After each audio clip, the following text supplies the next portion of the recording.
श्रीमद् भगवद गीता अध्याय संख्या 13, श्लोक संख्या भी है 13। श्लोक पढ़ता हूँ, आप लोग मेरे पीछे दोहराएंगे। ज्ञेयं यथा तथा प्रवक्ष्यामि यथा ज्ञात्वा अमृतम् अश्नुते अनादि मत्परं ब्रह्म न सत् तत् न असत् उच्यते। ज्ञेयं यत् प्रवक्ष्यामि यद् ज्ञात्वा अमृतम् अश्नुते अनादि मत्परं ब्रह्म न सत् तत् न असत् उच्यते। ज्ञेयं यत् प्रवक्ष्यामि यद् ज्ञात्वा अमृतम् अश्नुते अनादि मत्परं ब्रह्म न सत् तत् न असत् उच्यते। शब्दार्थ पढ़ता हूँ, मेरे पीछे दोहराइएगा। ज्ञेयं जानने योग्य यथा जो तथा वह प्रवक्ष्यामि अब मैं बतलाऊंगा यत ज्ञात्वा अमृतम अमृत का अश्नुते आस्वादन करता है अनादि आदि रहित मत परम मेरे अधीन ब्रह्म आत्मा ना तो सत कारण तत् वह ना तो असत कार्य प्रभाव उच्यते कहा जाता है। अनुवाद करता हूँ श्री प्रभुपाद द्वारा। श्री प्रभुपाद की मेरे पीछे दोहराइए। अब मैं तुम्हें ज्ञेय के विषय में बतलाऊंगा जिसे जानकर तुम नित्य ब्रह्म का आस्वादन कर सकोगे। यह ब्रह्म यह आत्मा जो अनादि है और मेरे अधीन है और भौतिक जगत के कार्य कारण से परे स्थित है। हमने अभी अनुवाद पढ़ा है। चर्चा क्या चल रही है? चर्चा चल रही है जब हम इसका 13वें अध्याय का पहले श्लोक पढ़ते हैं, शुरू के तो अर्जुन ने कहा, हे कृष्ण, मैं प्रकृति एवं पुरुष भोक्ता क्षेत्र एवं क्षेत्रज्ञ तथा ज्ञान तथा ज्ञेय के विषय में जानने का उत्सुक हूँ। भगवान ने कहा कि शरीर क्षेत्र कहलाता है और इस क्षेत्र को जानने वाला क्षेत्रज्ञ है। हे भरतवंशी, तुम्हें ज्ञात होना चाहिए कि मैं समस्त शरीरों का ज्ञाता भी हूँ और इस शरीर के तथा इसके ज्ञाता को जान लेना ज्ञान कहलाता है। ऐसा मेरा मत है।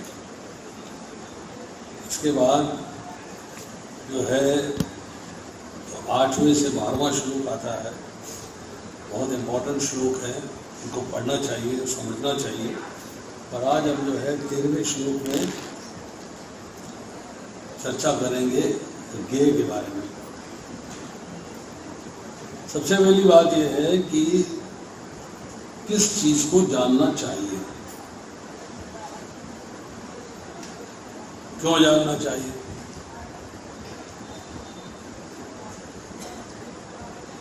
जब हम आत्म साक्षात्कार की बात करते हैं, आत्म साक्षात्कार क्या है? आत्म मीन्स मैं स्वयं, साक्षात्कार मीन्स अपना इंटरव्यू ले रहा हूं, अपने बारे में जानने का प्रयास कर रहा हूं। आत्म साक्षात्कार में मुख्यतः हम 3 चीजें लेते हैं। मैं कौन हूं, मैं कहां से आया हूं, और मृत्यु के बाद मुझे कहाँ जाना है। 3 चीजें। पहली, मैं कौन हूँ। दूसरी, मैं कहाँ से आया हूँ। और तीसरी, मृत्यु के बाद मुझे कहाँ जाना है। बट इतने से काम नहीं चलता, कुछ एक्स्ट्रा ज्ञान भी चाहिए, कुछ और नॉलेज भी चाहिए। क्या नॉलेज चाहिए, क्या ज्ञान होना चाहिए? मुझे पता लग गया कि मैं कहाँ से आया हूँ, लग गया। मुझे पता लग गया कि मुझे मृत्यु के बाद कहाँ जाना है, अभी मालूम बता दिया आपने। पर सवाल ये है कि मेरे मन में अभी प्रश्न समाप्त नहीं हुए, प्रश्न है अभी। जब मैंने ये प्रश्न किया अपने आप से कि मैं कौन हूँ, तो इसका मतलब ये है कि मुझे ये ज्ञान होना चाहिए कि मैं एक हूं या मैं 2। मतलब मैं शरीर हूं या आत्मा हूं, या शरीर और आत्मा दोनों एक ही है। इसमें डिफरेंशिएशन, इसमें फर्क पता होना चाहिए। शरीर अलग है और आत्मा अलग है, या दोनों एक ही है। वही शरीर है, वही आत्मा है, इसका मुझे ज्ञान होना चाहिए, नॉलेज होनी चाहिए। अब मैंने एक प्रश्न किया कि मैं कहां से आया हूं, तो मेरे मन में सवाल आया है कि मैं आया क्यों। मुझे उत्तर मिला कि मैं भगवान के धाम से आया हूं। तो मेरा सेकंड प्रश्न आता है इसमें कि मैं भगवान के धाम से यहां आया ही क्यों, वाई। मेरे वहां से यहां आने का कारण क्या था, मैं क्यों आया यहां पर। यहाँ आने के बाद मुझे पता लगा कि मृत्यु के बाद मुझे कहाँ जाना है, इसका ज्ञान होना चाहिए। तो मुझे ज्ञान मिला कि मृत्यु के बाद मेरे पास 2 रास्ते हैं जाने के। एक रास्ता है कि मैं मृत्यु के बाद भगवान के धाम वापस चला जाऊं, और दूसरा रास्ता ये है कि मैं मृत्यु के बाद किसी और योनि में जाऊं, पुनरपि जन्मम पुनरपि मरणम के चक्र में पड़ा रहूं, बार बार योनियां मिलती रहे और बार बार योनियों को भोगता रहूं। इतना ज्ञान मुझे मिला। तो मेरे मन में प्रश्न आया कि भगवान कौन है, जिनके धाम मुझे जाना है। भगवान कौन है, भगवान का नाम क्या है, और वो कहाँ रहते हैं, उनका धाम कहाँ है, जहाँ मुझे जाना है, जहाँ से मैं आया हूँ वो जगह कौन सी है, वो धाम कौन सा है, वो घर कौन सा है जहाँ से मैं यहाँ पर आया हूँ। फिर मेरे मन में प्रश्न उठता है कि अगर मुझे मृत्यु के बाद भगवान के धाम जाना है तो कैसे जाना है, क्या करने से मैं भगवान के धाम जा पाऊंगा। तो मुझे उत्तर मिला कि भगवान के धाम जाने का एक ही रास्ता है कि तुम्हारे कर्म फल समाप्त हो जाएं और भगवान का प्रेम प्राप्त हो जाए। 2 चीजें चाहिए। एक, भगवान का प्रेम, क्योंकि बिना प्रेम के आप किसी के घर नहीं जा सकते। प्रेम होगा तो आपके घर जा सकता हूं, प्रेम नहीं होगा तो आपके घर नहीं जा सकता। तो मतलब मुझे 2 चीजें चाहिए। इसके ऊपर एक तीसरी चीज और आती है, वो है भगवान की कृपा। वो परमिशन देंगे तो उनके घर जा सकता हूं, परमिशन नहीं देंगे उनके घर नहीं जा सकता। अब सवाल ये हुआ है कि कर्म फल समाप्त हो जाए तो कर्म क्या है, इसका ज्ञान होना चाहिए। कर्म क्या है, कर्म का पता लगा तो कर्म फल क्या है, कर्म फल किसे कहते हैं उसका पता होना चाहिए। और कर्म फल का पता लग गया, कर्म का पता लग गया तो मुझे ज्ञान होना चाहिए कर्म फल समाप्त कैसे होंगे, कर्म फल समाप्त कैसे होंगे। कि कर्म फल समाप्त होंगे तभी तो भगवान के धाम जा पाऊंगा, वरना मुझे ये ज्ञान मिला कि जब तक कर्मों के फल मिलते रहेंगे तब तक उनको भोगने के लिए शरीर की प्राप्ति होती रहेगी। और भगवान के धाम जाने का अर्थ ये है इस भौतिक संसार में जो शरीर मिलने हैं उनसे मुक्ति। तो मुक्ति क्या है, मुक्ति क्या है, बंधन क्या है, मैं यहां क्यों फंसा हुआ हूं, यहां बंधन है तो बंधन क्यों है, किसका बंधन है, यहां मैं क्यों फंसा हुआ हूं। और अगर यहां से निकल के चला जाऊंगा तो मुक्ति क्या है, मुक्ति कैसे प्राप्त करी जाती है, बंधन कैसे होता है, बंधन को खोलने का तरीका क्या है, ये सारे प्रश्न मेरे मन में उठते हैं। अब भगवान कहते हैं कि जो आत्मा है उसके बारे में आपको सबसे पहले जानना चाहिए, बिगनिंग आपकी वहां से होती है। भगवान ने भगवत गीता के अंदर दूसरे अध्याय के 11वें श्लोक से जब भगवत गीता का आरंभ किया तो पहला श्लोक हुआ अशोचान अनुशोचस्तम प्रज्ञावादाश भाषते गता सोनश्च नानुशोचन्ति पंडिता। जो चले गए हैं उनके लिए भी शोक नहीं करना है, जो नहीं गए हैं उनके लिए भी शोक नहीं करना। तुम बड़े पांडित्यपूर्ण वचन कह रहे हो और उनके लिए शोक कर रहे हो, तो बिगनिंग कहां से हुई, जो चले गए हैं उनके लिए भी शोक नहीं करना है और जो नहीं गए हैं उनके लिए भी शोक नहीं करना है। और इसके बाद जो है 11वें श्लोक से लेके और 30वें श्लोक तक दूसरे अध्याय में भगवान ने चर्चा करी है शरीर और आत्मा के भेद की, और बीच में कुछ चर्चा अपनी भी करी है। ऐसा कभी नहीं हुआ ये ना रहे राजा ना रहे हूं या मैं ना रहा हूं या आगे नहीं रहेंगे, मैं ना रहा हूं इसकी चर्चा करते। तो भगवत गीता की बिगनिंग जो है, आरंभ जो है कहां से हो रहा है, शरीर और आत्मा के भेद से। तो आपको जो है एक जो व्यष्टि आत्मा इंडिविजुअल सोल है उसके बारे में ज्ञान होना चाहिए। यही बात यहां कह रहे हैं, यह ब्रह्म या आत्मा जो अनादि है और मेरे अधीन है, इस भौतिक जगत के कार्य कारण से परिस्थित है। अब आपने कहा कि मुझे जो है आत्मा के बारे में ज्ञान मिला। जब आपको आत्मा के बारे में ज्ञान मिलता है और आपको पता लगता है कि आत्मा जो है शरीर से अलग है, और फिर जब तीसरे अध्याय में आते हैं तो चर्चा मिलती है कि जितने कार्य हैं प्रकृति के तीनों गुणों के द्वारा किए जा रहे हैं, शरीर के द्वारा किए जा रहे हैं, आत्मा कुछ भी नहीं करती। तो मन में प्रश्न उठता है, तो फल कौन भोगता है, दूसरी योनि में कौन जाता है, फल कौन भोग रहा है, फल शरीर भोग रहा है या आत्मा भोग रही है, कौन भोग रहा है। तो ये जब प्रश्न उठते हैं तब मुझे पता लगता है कि साहब मैं जो है जब दूसरा शरीर धारण करूंगा तो आत्मा इतनी सूक्ष्म है, कल्पना कीजिए, एग्जैक्ट फिर भी नहीं पता है, कल्पना कीजिए कि बाल की नोक के 10,000वें हिस्से के बराबर है। इतनी सूक्ष्म आत्मा क्या काम कर सकती है, कुछ कर सकती है क्या, हथौड़ा चला सकती है, थप्पड़ मार सकती है, खाना बना सकती है, कुछ नहीं कर सकती। वो इतनी सूक्ष्म आत्मा को कार्य करने के लिए शरीर मिलता है। जैसे एक मिस्त्री आता है घर बनाने के लिए तो अपने औजार साथ लेके आता है, उन औजारों के भरोसे काम करता है।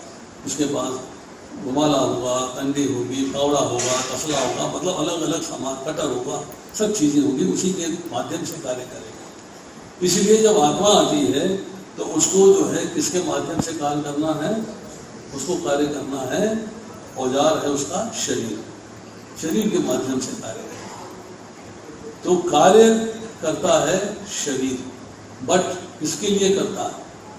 आत्मा के लिए। इच्छा कौन करता है? शरीर जड़ है, शरीर चेतन नहीं है, चेतन आत्मा है। तो इच्छा आत्मा करती है और इच्छा की पूर्ति शरीर के माध्यम से होती है। ये मुझे ज्ञान मिला। उसके बाद जब मुझे ज्ञान मिल जाता है कि ये शरीर मिला है, उसको आत्मा से अलग समझना है, नंबर 1। नंबर 2, इच्छा करनी है, किसके लिए करनी है, कैसी इच्छा करनी है? उसके लिए भगवान ने आपको शरीर के अंदर मन दिया है, बुद्धि दी है और अहंकार दिया। 3 चीजें दी। ध्यायतो विषयान पुंसा संतेषु विजायते संघात संजायते कामा कामात क्रोध विजायते। क्या कह रहे हैं कि विषयों का चिंतन करने से आपका विषयों के प्रति आकर्षण होता है। जब आकर्षण होता है तो आसक्ति होती है, जब आसक्ति होती है तो कामना होती है, जब कामना होती है तो कामना पूर्ति के लिए कर्म होता है, तो जब कर्म होता है उसका फल मिलता है। एक प्रोसेस है, एक सिस्टम है। अगर आपको फल नहीं चाहिए तो कामना नहीं करनी है, कामना नहीं करनी है तो क्या करना है? आसक्ति नहीं करनी है, आसक्ति नहीं करनी है तो विषयों का चिंतन नहीं करना है। विषय तो है, आंख खुलेगी तो देखेगी, कान खुला है तो सुनेगा, परंतु आपको इनका आपस का संबंध स्थापित नहीं होने देना है, इसको इग्नोर कर देना है, इनको डिसोसिएट कर देना है, इनको अलग कर देना है। यही 6वें अध्याय में बता रहे प्रत्याहार, इंद्रिय को इंद्र विषयों से अलग कर देना। अब आपने कहा कि जब मुझे ज्ञान हो जाएगा कि शरीर अलग है और आत्मा अलग है, तो मुझे ज्ञान होना चाहिए कि आत्मा किसका अंश है, कहां से आई, कौन है ये आत्मा, कौन है ये? तब मुझे ज्ञान हुआ कि आत्मा जो है भगवान का अंश है। मीन्स ममय वंश जीवलोक जीवभूत है सनातन। आत्मा भगवान का अंश है। अच्छा, पता लग गया, ज्ञान हो गया कि आत्मा जो है भगवान का अंश है। पर अंश होने के नाते मेरी ड्यूटी क्या है, मेरा कर्तव्य क्या है, मेरा कार्य क्या है, मुझे क्या करना चाहिए? तब मुझे ज्ञान मिला कि अंश जो है अंशी की सेवा करता है। मुझे उदाहरण से समझ में आई बात कि मेरा शरीर अगर पूर्ण है, आंख उसका अंश है तो आंख शरीर की सेवा कर रही है, हाथ उसका अंश है तो हाथ शरीर की सेवा कर रहा है, पैर उसका अंश है तो पैर शरीर की सेवा कर रहा है। इसका मतलब है जो अंश होता है वो पूर्ण की सेवा करता है, और चूंकि मैं भगवान का अंश हूं तो मुझे भगवान की सेवा करनी चाहिए। ये ज्ञान मिला। जब मुझे इतना ज्ञान मिल जाता है फिर मुझे आनंद आना शुरू हो जाता है, क्यों? मुझे पता लग जाता है कि मेरा कर्तव्य जो है भगवान की सेवा करने का। अब हम जानते हैं कि भी भगवान के धाम जाना है, लौट के मुक्ति प्राप्त करनी है। तो मुक्ति प्राप्त करनी है तो मुक्ति प्राप्त करने का साधन, साधन क्या है? साधन है कृष्ण प्रेम, वही सिद्धि होनी चाहिए। अब कृष्ण प्रेम प्राप्त कैसे होगा, प्रेम कैसे प्राप्त होगा? How do you get love? आपको प्रेम कैसे प्राप्त होगा? तो प्रेम प्राप्त करने के लिए आपको एक कहानी सुनाता हूं, छोटी सी स्टोरी। एक घर में एक सास और बहू, दो स्त्रियां, झगड़ा है दोनों। जहां बहू होगी सास से झगड़ा जरूर होगा, उसके बिना तो रह नहीं सकती। सास होगी तो डायलॉग मारेगी, ताने मारेगी, बहू को तंग करेगी। बहू होगी तो फिर सास का कहना नहीं मानेगी, रोज मैं ताने ही सुनती रहूं, तो दोनों में क्लेश रहता है। अब इस क्लेश का छुटकारा चाहते हैं कि किसी तरीके से क्लेश से छुट्टी मिल जाए। तो गांव में एक महात्मा जी आते हैं। पता लगता है कि महात्मा जी जो हैं उनके पास सब समस्याओं का हल है, सब समस्या हल कर सकते। तो बहू जो है अपना फटाफट वहां जा पहुंची।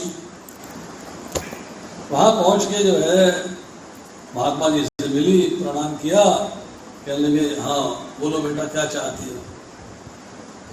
बोले महात्मा जी मेरी सास मुझे बहुत तंग करती है, बहुत तंग करती है, मैं जीना नहीं चाहती। बोले तुम नहीं जीना चाहती? अरे तंग सास करती है तो सास को मार दो, तुम क्यों मरना चाहती हो? तंग तो सास कर रही है ना, सास को मार दो। वो कहती है बात तो आप ठीक कहते हैं, तो सास को मारूं कैसे? एक तरीका मैं बताता हूं, सास को मारने का फार्मूला मेरे पास है। बोले बताइए। बोले ये लो जहर की पुड़िया, रात को दूध में डाल के सास को पिला देना, तुम्हारी सास मर जाएगी। बोली बहुत अच्छा, बहुत इजी फार्मूला बता दिया आपने। पुड़िया लेके चलने लगी तो महात्मा जी ने रोक लिया। बोले इधर आओ, ये बताओ कि पुलिस किसे पकड़ेगी? हमारे घर में तुम दो ही लोग, एक तुम और तुम्हारी सास है, तो झगड़ा तुम दोनों में होता है, तो पुलिस का पहला शक तुम पे जाएगा, पुलिस तुम्हें पकड़ लेगी, तुम्हें फांसी हो जाएगी। फिर रोने लग गई, महात्मा जी बचा लो, मुझे बहुत तरीका बताओ, ये तरीका ठीक नहीं है, ये सेट नहीं है तरीका, लाओ पुड़िया वापस करो, चलो।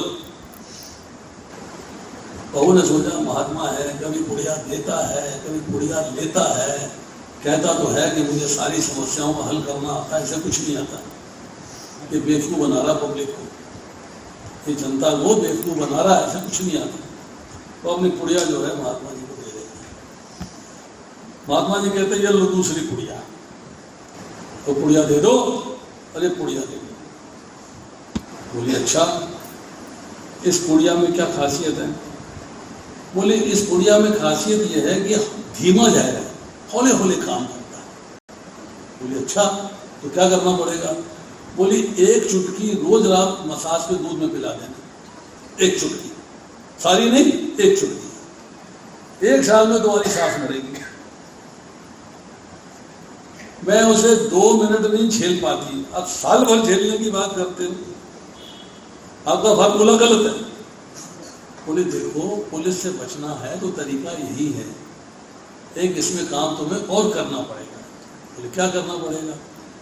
तुमको सास का कहना मानना पड़ेगा, बस 1 साल उसका कहना मानो, जो वो कहे हाँ जी, जैसा वो बोले हाँ जी, जवाब नहीं देना। वो तुम्हें ताना मारेगी, जवाब नहीं देना, तुम्हें रुलाएगी, रोना नहीं, खुश रहना और कहना माता जी ठीक है, माता जी बहुत बढ़िया, माता जी अच्छा हो। मरता क्या नहीं करता, पुड़िया ली, घर चली गई, रोज एक चुटकी पिलाती रही और सास का कहना मानती रही। साल भर बीत गया। 1 साल बीता तो महात्मा जी के पास आई। महात्मा जी ने कहा आओ आओ, तुम वही हो ना जो सास को मारने के लिए मुझसे दवा ले गई थी? बोली हाँ जी। तो आज शाम तुम्हारी सास मरने वाली है, आज शाम मर जाएगी वो। तो रोने लग गई, महात्मा जी के चरणों में लेट गई। बोले महात्मा जी मेरी सास को बचा लो। बोले क्यों बचा लूं? अरे कभी तुम मारने की दवा लेती है, कभी तुम झगड़े की बात करती है, मैंने मारने की दवाई दे दी, आज तो बचाने की बात करती है। अरे जाओ शमशान घाट में जाके सीट बुक कर दो, फट्टा बुक कर दो, सामग्री ले आओ और रिश्तेदारों को बता दो कि आज शाम को सास मरने वाली है। ए लंबे लंबे आंसू आए, खूब रो रही। नहीं महात्मा जी मेरी सास को बचा दो, मैं नहीं चाहती हूँ मरे, कृपा कर दीजिए, कुछ कर दीजिए, बचा लीजिए, ये करिए वो करिए, बड़े डायलॉग मारे। महात्मा जी कहते अच्छा तो मुझे एक बात बता, मैं तेरी सास को बचाऊं क्यों? इसलिए कुछ तो कारण होगा। कहती कारण यह है कि मुझसे बड़ा प्रेम करती है, बहुत प्रेम करती है। तू तो कह रही तेरी दुश्मन है, दुश्मन सास को तो कह रही मुझसे प्रेम करती है, ये क्या बात है? मुझसे बड़ा प्रेम करती है, मेरे कहे बगैर तो कुछ काम करती नहीं, मेरे को साथ लिए बगैर कहीं जाती नहीं, जैसा मैं कहती हूँ वैसा करती है। उसने मुझे कोई ताना नहीं मारा, कोई डायलॉग नहीं मारा, मुझे रुलाया नहीं। तो महात्मा जी कहते हैं अच्छा ठीक है, क्या तेरी सांस नहीं मरेगी, जा तेरी सांस नहीं मरेगी। तो कहने लगी महात्मा जी साल भर मैंने उसे दवा पिलाई है, साल भर, आज आप कह रहे हो तेरी सांस नहीं मरेगी, आपके कहने से बच जाएगी क्या वो? आपने कहा और वो बच जाएगी? ऐसा तो हो नहीं सकता। कोई दवाई, कोई तरीका, कोई मंत्र, कोई चीज दिखाओ ना जिससे मेरी सांस बच जाए। महात्मा जी कहते हैं देखो ऐसा है कि मैंने तेरी सांस को मारने की दवाई दी। बोले क्या दिया था फिर? मैंने तो उसको हाजमे की दवाई दी, हाजमे की दवाई। बोली आपने तो कहा था मर जाएगी। तो महात्मा जी कहते हैं कि मैं लोगों को मारने नहीं आया हूं, मैं लोगों को सही रास्ता दिखाने के लिए आया हूं, मैं सही रास्ता दिखाऊंगा। तेरी सांस को कुछ नहीं होगा, जाओ। ये जो छोटी सी कहानी है इसके पीछे निष्कर्ष क्या है कि सास का प्रेम उस बहू के प्रति जागृत हुआ है बहू की सेवा से। भगवान के प्रति प्रेम जागृत होगा भगवान की सेवा से। इसीलिए हम अंश हैं और अंश होने के नाते हमें अंशी की सेवा करनी है। अब हमें भगवान के बारे में जानना है, भगवान के प्राण हर जाने के बारे में जानना है, मुक्ति के बारे में जानना है, भगवान के प्रेम के बारे में जानना है। मतलब ये क्या है? ये मतलब ज्ञान प्राप्त करने योग्य। तो भगवान ने 3 चीजें बताई ज्ञान प्राप्त करने योग्य। एक शरीर, दूसरी आत्मा और तीसरा स्वयं। मैं जो हर शरीर के अंदर परमात्मा रूप से विराजमान, क्यों विराजमान हुए? अपने घर में अच्छे थे यहाँ का आप अपने घर में अच्छे थे, अपने घर में क्यों आ गए? मेरे हृदय में क्यों आके बैठ गए? क्या जरूरत थी? क्या जरूरत थी? ये मेरा प्रश्न हो गया। मैंने इसका उत्तर प्राप्त किया। क्या उत्तर मिला? पुत्र खेलने के लिए भगवान का धाम छोड़ के मृत्यु लोक, पृथ्वी लोक में आया। अपना स्वामी खुद बनेगा, अपनी मर्जी से कार्य करेगा, अपनी मर्जी से खेले, नाचे, कूदे, गाए, अच्छा काम करे, बुरा काम करे, जो मर्जी करे उसकी अपनी मर्जी है। भगवान कहते हैं मेरा पुत्र इस भौतिक संसार में खेल के लिए जा रहा है, गलती भी कर सकता है,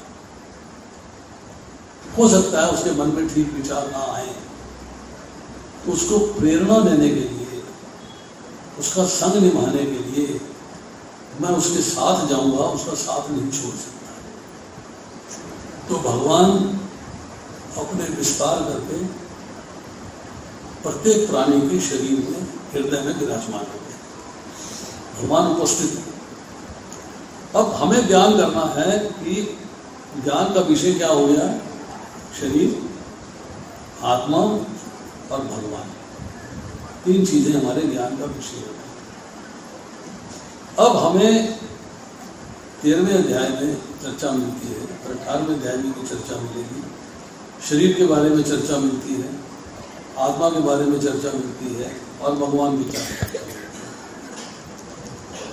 अब हमें जो है यहाँ पर इस अनुवाद के अंदर ब्रह्म को आत्मा कहा गया है।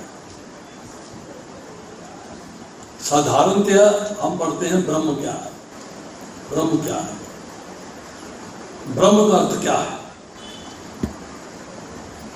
अलग अलग शास्त्रों में अलग अलग जगह पे, भगवत गीता में भी अलग अलग जगह पे ब्रह्म का मतलब जो है अलग अलग बताया गया।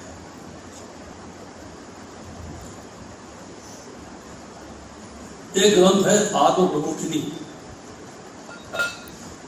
उसमें जो है एक छोटा सा श्लोक है, ब्रह्मण्यो देवकी पुत्राय ब्रह्मण्यो मधुसूदनाय ब्रह्मण्यो पुंडरीकाक्षाय ब्रह्मण्यो विष्णुजी। 4 नाम है। ब्रह्मण्यो देवकी पुत्र, देवकी पुत्र ही ब्रह्म है। यहाँ ब्रह्म का अर्थ जो है वो है देव की पुत्र ही भगवान है। ठीक है, ब्रह्मण्यो विष्णुच्युता, मतलब भगवान जो है वो अपनी स्थिति से कभी नहीं गिरते, हमेशा भगवान ही रहते हैं। चाहे वो अर्जुन के सारथी बन गए परंतु फिर भी भगवान। नंबर 2, भगवान अपने भक्तों की रक्षा करने से कभी नहीं चूकते, हमेशा वो आता है तो भक्त की रक्षा करने के लिए है। ब्रह्मण्यो मधुसूदन, जिन्होंने मधु नामक असुर का वध किया है वही भगवान है। और ब्रह्मण्यो पुंडरीकाक्ष, पुंडरीक कहते हैं कमल की पत्ती को, और अक्ष कहते हैं आंख को, जिनकी आंखों की शेप कमल की पत्ती के समान है वही भगवान। तो वहां जो है भगवान शब्द इस्तेमाल नहीं हुआ, वहां भगवान वो देव की पुत्र शब्द नहीं इस्तेमाल किया। क्या इस्तेमाल किया? क्या इस्तेमाल किया? ब्रह्मण्यो देव की पुत्र, मतलब ब्रह्म और भगवान में कोई भेद नहीं, एक ही चीज है। अब क्योंकि आत्मा जो है भगवान का अंश है, तो अंश होने के नाते उसको भी किसी किसी जगह पे ब्रह्म के नाम से पुकार लिया गया, उसको भी ब्रह्म कह दिया गया। जैसे इस श्लोक में कहा गया कि तुम नित्य ब्रह्म का आस्वादन कर सकोगे, तो पहला शब्द जो इसमें ब्रह्म आया है वो भगवान के लिए।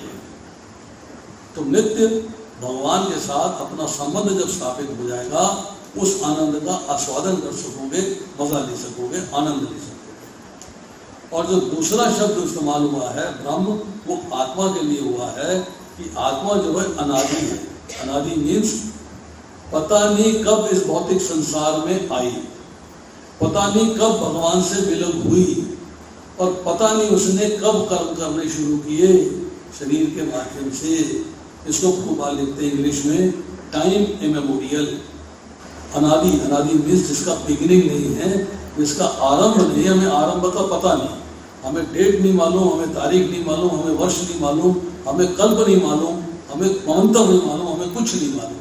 हमें ये पता है कि आत्मा इस भौतिक संसार के अंदर कर्म करती है और कर्म का फल पाती है, परंतु उसमें एक भेद है, उसकी भी चर्चा करें। फिर कहते हैं मेरे अधीन है। 14वें अध्याय के 27वें श्लोक में अगर हम पढ़ते हैं तो 14वें अध्याय के 27वें श्लोक में भगवान कह रहे हैं, 14वें अध्याय का 27वां श्लोक पढ़िए, उसमें भगवान ने कहा है ब्रह्मण्यो ही प्रतिष्ठा अहम अमृतस्य अवश्य है, शाश्वतस्य च धर्मस्य सुखस्य एकांतिकस्य च। मैं ही इस निराकार ब्रह्म का आश्रय हूँ जो अमर्त्य है, अविनाशी है तथा शाश्वत है, चरम सुख का स्वाभाविक पद। तो भगवान कहते हैं कि ब्रह्म जो है वो मेरे ही आश्रय है और मैं ही उसका स्वामी हूँ, और ये भौतिक जगत के कार्य कारण से परिस्थित है। भौतिक जगत में जो हम रह रहे हैं इससे जो है ब्रह्म अर्थात परे। अब शास्त्रों में ब्रह्म की व्याख्या एक और की गई, वो कहते हैं ब्रह्म भगवान है। ठीक है, मान ली इस बात को, एग्रीड। पर भगवान के अंगों से कांति निकल रही है, रोशनी निकल रही है, ओज निकल रहा है, ऑरा निकल रहा है। उस ऑरा को कहते हैं भगवान की ज्योति। उसको शॉर्ट में कहा गया ब्रह्म ज्योति। और ब्रह्म ज्योति को और शॉर्ट जब कर दिया तो कहा गया कि भगवान का जो 3 स्वरूप हैं उसमें ब्रह्म ज्योति को केवल ब्रह्म कह दिया गया। टेक्निकली क्या है? भगवान की ज्योति है, भगवान ज्योति है वो, परंतु भगवान का नाम ब्रह्म कहलाता है, तो ब्रह्म ज्योति हुई और शॉर्ट और कर दिया और उसको छोटा कर दिया, उसको कह दिया ब्रह्म। ब्रह्म मीन्स भगवान की ज्योति। अब इसका हम तात्पर्य पढ़ते हैं। कितने बजे तक है? 8:30 कि 9 बजे?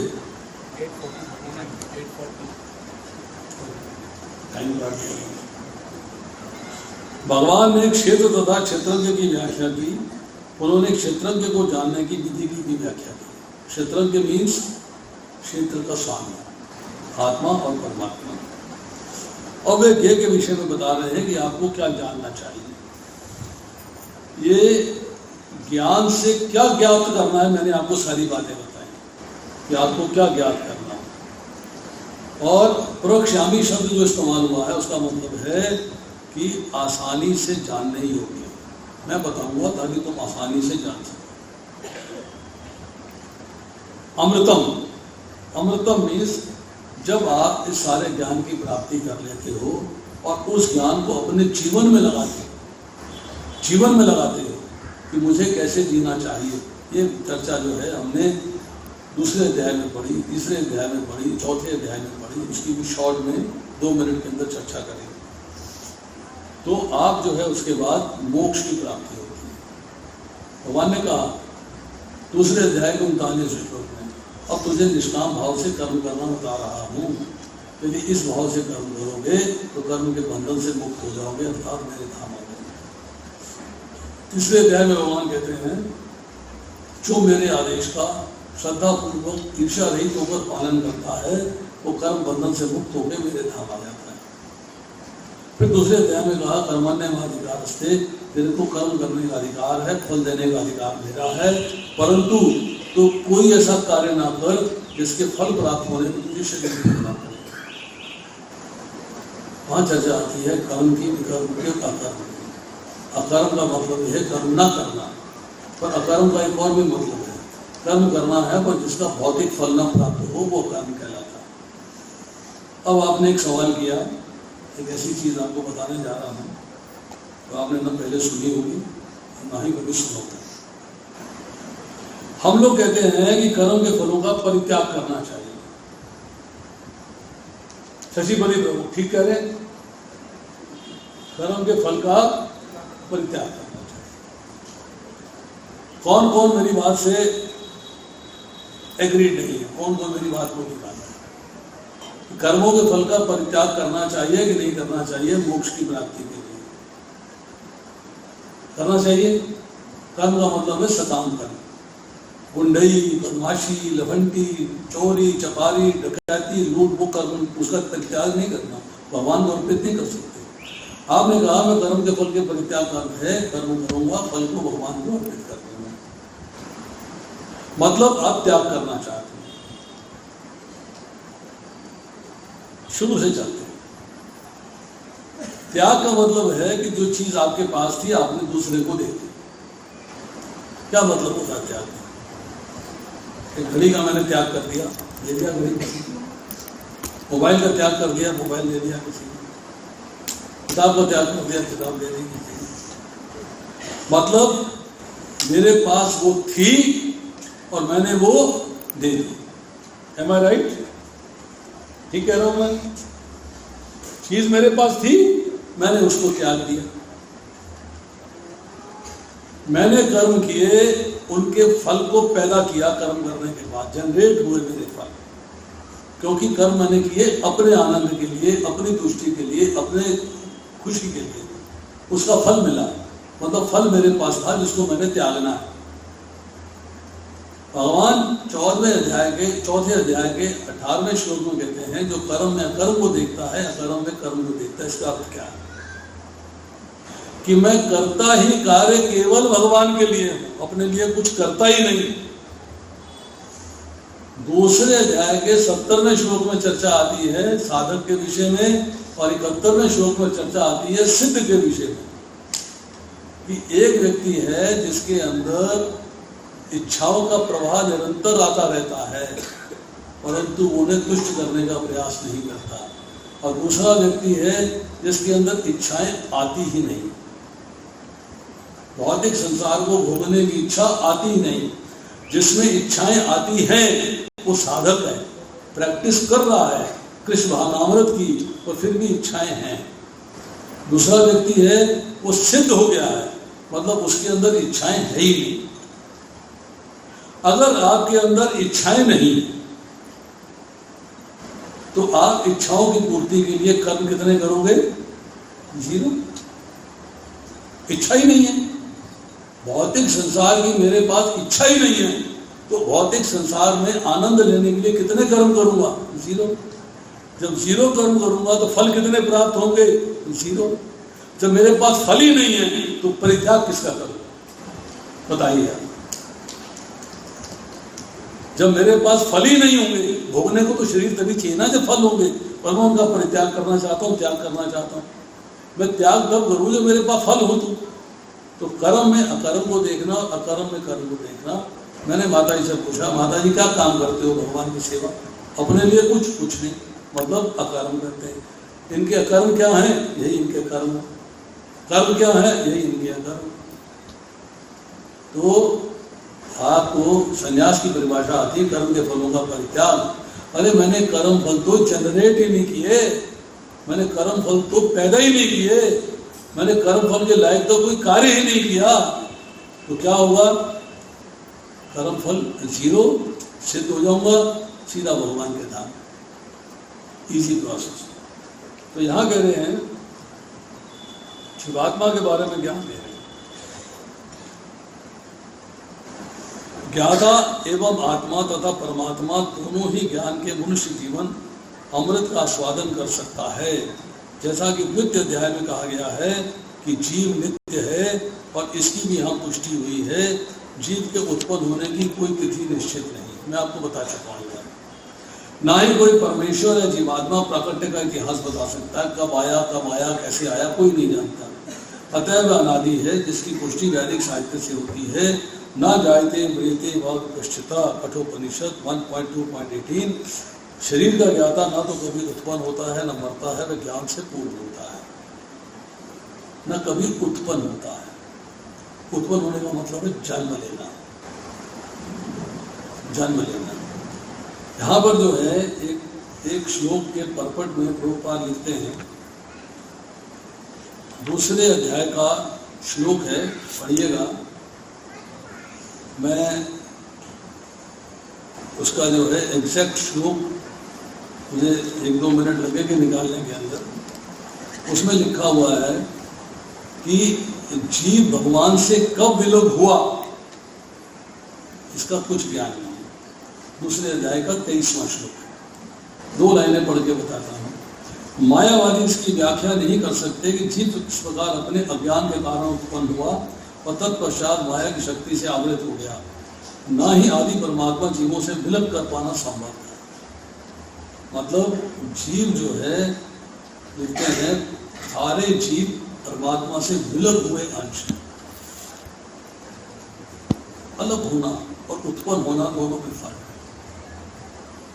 अलग होना है, अग्नि से चिंगारियां अलग होती हैं, और प्रत्येक चिंगारी फूस में आग लगाने में सक्षम होती है। इसी तरह भगवान से जीवात्मा विलुप्त होती है, अलग होती है, उत्पन्न नहीं होती।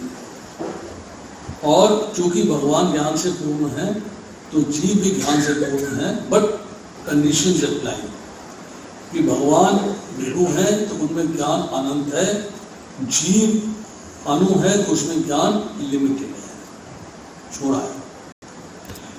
वैदिक साहित्य में शुद्धाचल उपनिषद 6.16 में परमेश्वर को परमात्मा रूप में प्रधान क्षेत्रपति रूपेश, शरीर का मुख्य ज्ञाता, प्रकृति के गुणों का स्वामी कहा गया है। स्मृति वचन है, दास भूतो हो रेव नान्य सेवक कदाचना। जीवात्मा सदा भगवान की सेवा में लगी रहती है, जिसकी पुष्टि भगवान चैतन्य ने अपने उपदेशों में भी की है।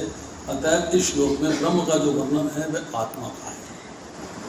मैंने आपसे कहा कि ब्रह्म के बारे में आत्मा का वर्णन हो रहा है। जब ब्रह्म शब्द जीवात्मा के लिए यूज होता है तो ये समझना चाहिए वे आनंद ब्रह्म ना होकर विज्ञान ब्रह्म है।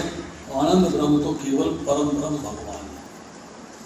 अब इस लाइन को आपको समझना चाहिए कि आनंद ब्रह्म क्या है और विज्ञान ब्रह्म क्या है, दोनों में क्या भेद है, ये आपको ज्ञान होना चाहिए। जिन्होंने इसको पढ़ा है 13वें अध्याय को ध्यान से, 13वें अध्याय का जब हम 5वां श्लोक पढ़ते हैं तब चर्चा आती है कि जीव जो है उसमें 5 कवरिंग हैं, 5 कोश हैं, एनकेस किया हुआ है। जैसे कि एक कोश, फिर दूसरा, फिर तीसरा, फिर चौथा, फिर 5वां ढका हुआ है। तो कोश नंबर 1 है अन्नमय कोश, जो जीवन के लिए अन्न पर आधारित है। ये अपनी एग्जिस्टेंस के लिए, अपने जीवन के लिए अन्न पर आधारित है, इसको इसलिए अन्नमय कोश कहा जाता है। कोश नंबर 2 है प्राणमय कोश, कि जो जीव है उसके अंदर चेतना है, लिविंग सिम्टम है और लाइफ फॉर्म्स हैं। जीव अलग अलग योनियां धारण करता है, अलग अलग शरीर धारण करता है और उसमें चेतना है, जीवन के लक्षण है, इसलिए उसे प्राणमय कोश कहा जाता है, प्राणमय कवरिंग कही जाती है। तीसरा है ज्ञानमय। ज्ञानमय मतलब मनोमय कोश, अर्थात उसमें सोचने की, समझने की, एहसास करने की, फील करने की शक्ति है, इच्छा शक्ति है, विलिंग पावर है, इसलिए उसे जो है कहा जाता है थिंकिंग, फीलिंग एंड विलिंग। अब इसके बाद है विज्ञानमय कोश।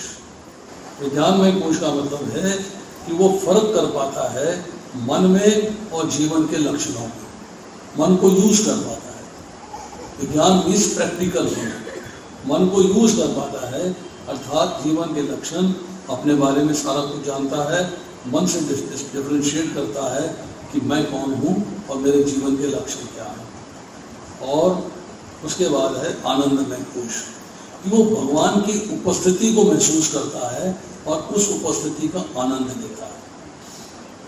जब हम भगवान की उपस्थिति महसूस करते हैं, प्रत्येक प्राणी में, प्रत्येक वस्तु में भगवान की उपस्थिति महसूस करते हैं। जब हम 10वां अध्याय पढ़ते हैं तो अर्जुन ने प्रश्न किया कि मैं किस किन रूपों में आपका स्मरण करूं, किन किन रूपों। तो भगवान अपनी 82 विभूतियां बताते हैं।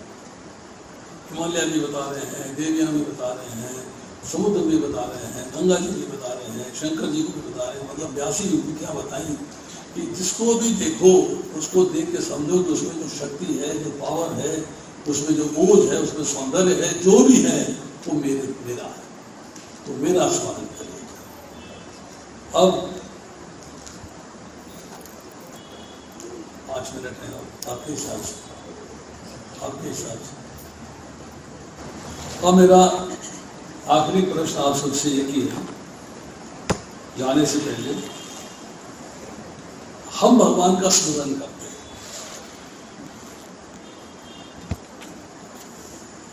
जब आप भोग बनाते हो तब किसका स्मरण करते हैं? ईमानदारी से बताना, ईमानदारी से, झूठ नहीं बोलना।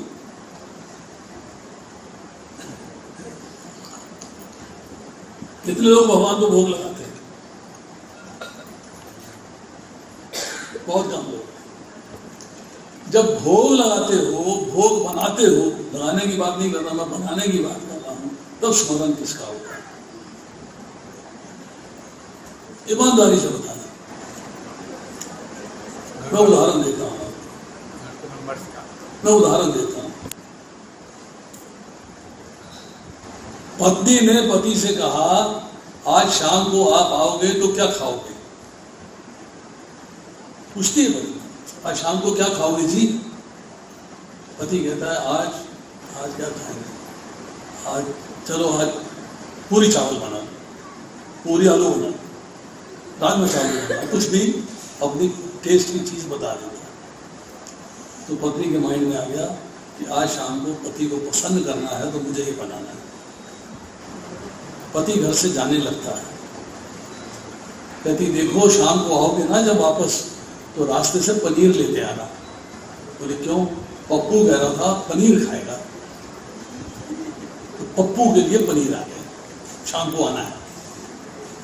अच्छा ऐसा है, वो पिंकी है ना, पिंकी को भिंडी बड़ी पसंद है, उसको भिंडी ले आना, शाम को भिंडी बनाएंगे। अब पिंकी के लिए भिंडी आ गई, पप्पू के लिए पनीर आ गया, पति के लिए राजमा चावल बनने। अब पत्नी जो है जब भोजन बना रही है तो उसके मन के अंदर पिंकी समाई हुई है, पप्पू समाया हुआ है और पति समाया हुआ है। भगवान कहाँ है? भगवान तो है नहीं। ओहो खाना बन गया, अच्छा तैयार हो गया, वाह, अरे शचीपति प्रभु ने कहा था भगवान को खिलाए बगैर खाना नहीं, भूख जरूर लगाना, बोल दिया था इन्होंने, तो मैं भगवान को भोग लगा देती। अब आपने फटाफट थाली सजाई, तुलसी दल डाला और भगवान को भोग लगाने लगे। आपने जो भोग बनाया था क्या भगवान की चेतना में बनाया था या पति की चेतना में, पुत्री की चेतना में, पुत्र की चेतना में बनाया था? किसकी चेतना में बनाया था? स्मरण नहीं किया भगवान का, स्मरण पति का हो रहा था, स्मरण पुत्री का हो रहा था, स्मरण पुत्र का हो रहा था, स्मरण प्रोसेस का हो रहा था। नमक ज़्यादा ना हो जाए, मिर्च ज़्यादा ना हो जाए, मसाला ठीक से पिसा कि नहीं पिसा, उबले ठीक से हैं कि नहीं उबले हैं, देखो गले हैं कि नहीं गले हैं, स्मरण उसका हो रहा है। भगवान का स्मरण का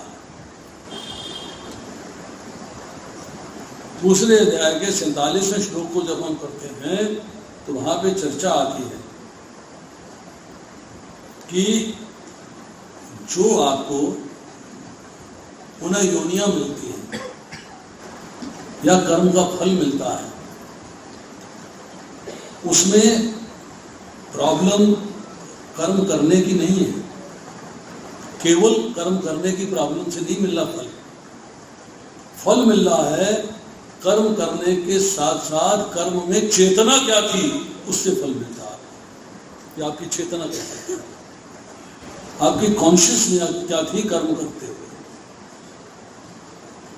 अब प्रश्न ये है, अच्छा दूसरा प्रश्न करता हूं, कितने लोग जप करते हैं?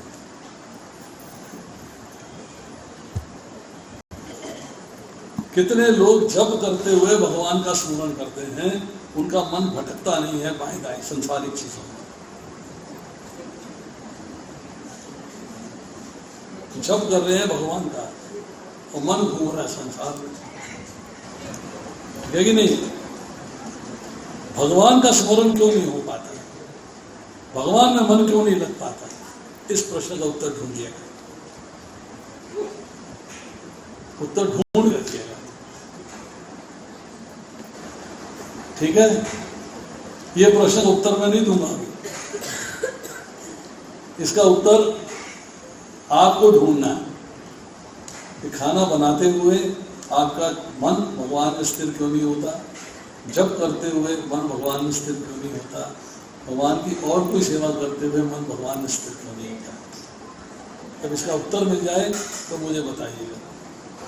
अगर मैं बाई चांस कभी भूले भटके अगली बार आया तो मैं आपको उस प्रश्न का उत्तर दूंगा, क्योंकि मैं आपको बता दूं, अभी मेरी माता जी से बात हो रही थी,